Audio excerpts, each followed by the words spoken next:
আজকে আমার এটা প্রথম নিবেদন। আর আজকের টপিক হলো কিভাবে হ্যাকারদের কাছ থেকে আপনার মূল্যবান ফোন নাম্বারটি, যেটি আপনার ব্যাংকের সাথে যুক্ত আছে, গোপন করে রাখবেন। তো আপনারা প্রত্যেকে এতদিনে নিশ্চয়ই জানেন, যাদের ব্যাংক অ্যাকাউন্ট আছে এবং যারা অনলাইনে কাজকর্ম করেন, যে বর্তমানে ফোন ব্যাংকিং যে পরিষেবা শুরু হয়েছে, সেই ফোন ব্যাংকিংয়ের মেন বিষয়টি হলো যে আপনার ফোন নাম্বারের সাথে আধার নাম্বারে একটা লিঙ্ক করানো হয়েছে সরকারের তরফ থেকে। সেটি যে কোনো কোম্পানির মোবাইল নাম্বার হতে পারে এবং সেই আধার নাম্বারের সাথে আবার আপনার ব্যাংকের কানেকশান আছে, লিঙ্ক আছে, এবং তার সাথে আপনার প্যান কার্ডেরও লিঙ্ক আছে।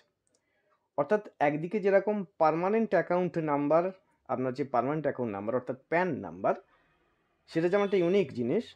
অর্থাৎ আপনি যত জায়গায় আপনি ব্যাংক অ্যাকাউন্ট খুলবেন, সেখানে আমার প্যান নাম্বার দেওয়া এখন বাধ্যতামূলক, এবং প্রত্যেকটা জায়গায় আপনার আধার নাম্বারটাও মোটামুটি বাধ্যতামূলক।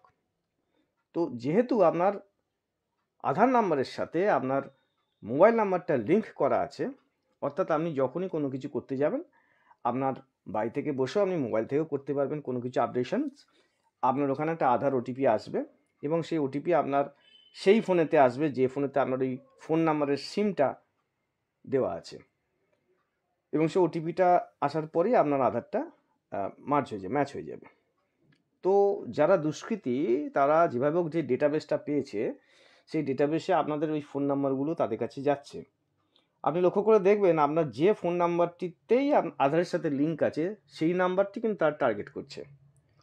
কারণ তাদের যে ডেটাবেসটা গেছে, সেই ডেটাবেসটা কিন্তু আধারের লিঙ্কড ফোন নাম্বারটাই গেছে। আপনার বাড়িতে আরও অনেক যদি ফোন নাম্বার থাকে, সেই নাম্বারে কিন্তু তাদের ফোন যাবে না, তারা কিন্তু সেই ফোন নাম্বারে ফোন করবে না। তারা কিন্তু সেই ফোন নাম্বারেই ফোন করবে যে ফোন নাম্বারটি, যে মোবাইল নাম্বারটি আপনার আধারের সাথে যুক্ত আছে।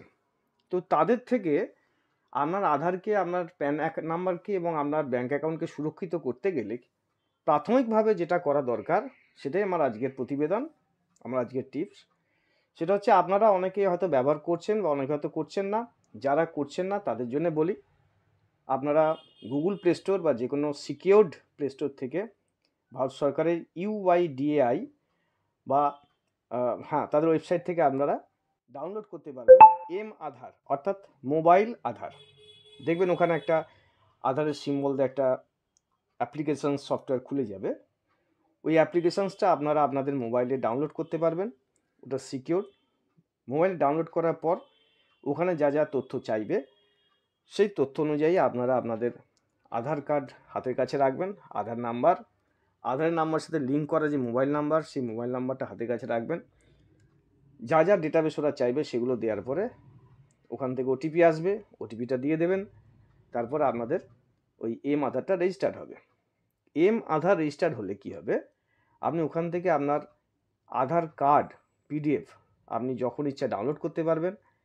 আপনি যদি মাস্কড আধার, অর্থাৎ আপনার যে আধার নাম্বারটি 12 ডিজিটের আছে, তার প্রথম 8টা ডিজিট আপনি যদি ক্রস দেখতে চান, সেটা আপনি ডাউনলোড করতে পারবেন এবং আপনি ওখান থেকে PVC আধার কার্ডেরও অর্ডার দিতে পারবেন। এবং সবথেকে গুরুত্বপূর্ণ যেটা, আপনি আপনার ওই আধার নাম্বারটি বায়োমেট্রিক্যালি লক করতে পারবেন।